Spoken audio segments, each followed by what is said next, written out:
Bonjour et bienvenue dans cette troisième vidéo consacrée à cette période de confinement. L'Institut de neurocognitivisme a décidé de vous offrir chaque semaine un exercice pour vous permettre de prendre de la hauteur, prendre du recul et mieux vivre cette période de confinement. Toutes les vidéos sont disponibles sur notre chaîne YouTube Institut de neurocognitivisme.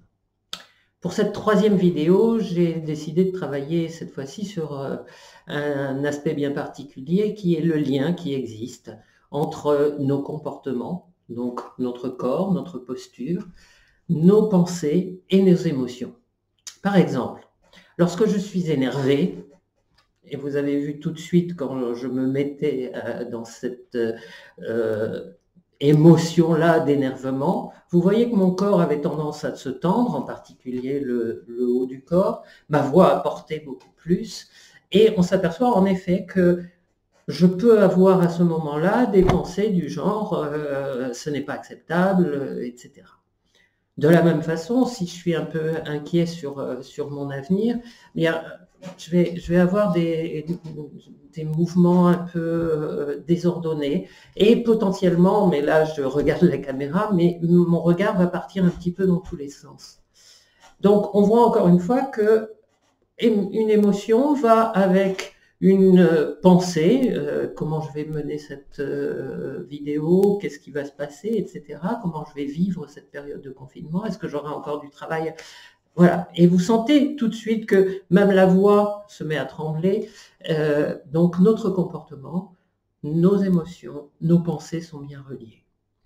Alors justement, ben là, on va essayer de voir comment travailler un tant soit peu sa posture pour sortir de cet énervement qui nous met en tension, pour sortir de cette anxiété qui nous met en mouvement, ou pour sortir de cette démotivation, de cette déprime qui, cette fois-ci, aura tendance plutôt à nous rabaisser le visage, à avoir le regard qui va vers le bas et potentiellement la voix qui est beaucoup plus faible.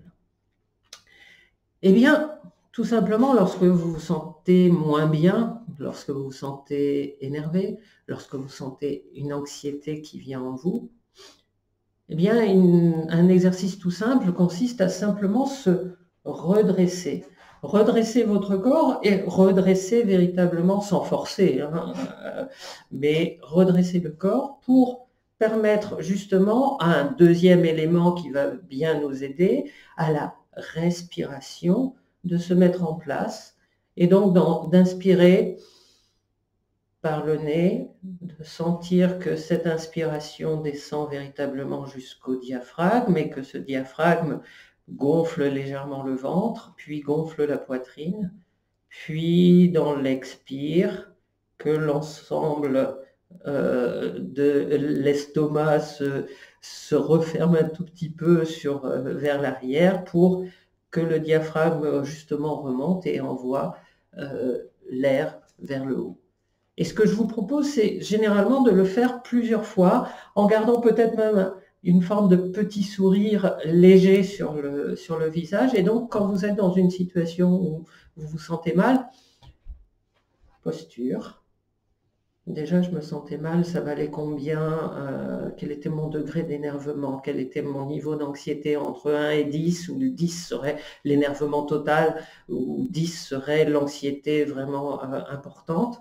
Entre 1 et 10, combien ça vaut? Puis je change ma posture. Je fais 3 respirations bien pleines en sentant bien le mouvement du diaphragme qui monte et qui descend suivant la respiration. Et puis j'essaye de repenser à ma situation. Là, vous verrez que très généralement, cette situation peut avoir du mal à revenir.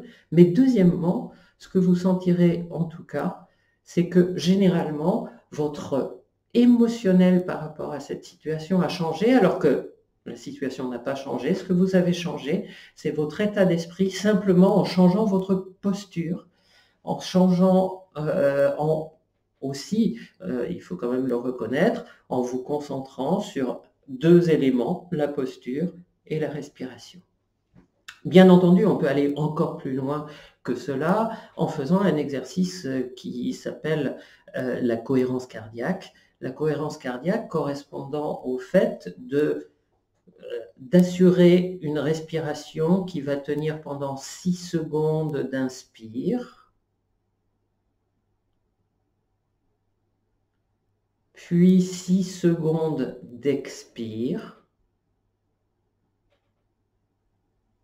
et ceci pendant au moins 5 minutes.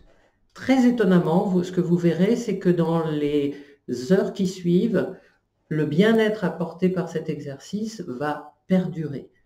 En effet, cela resynchronise le cœur, et le cœur qui, lors d'un stress, aurait tendance à faire des mouvements un peu instables, eh bien va beaucoup plus régulièrement faire ses mouvements, et cela va même entraîner un mieux-être, puisque au niveau du cerveau, cela va réguler le fonctionnement du cerveau.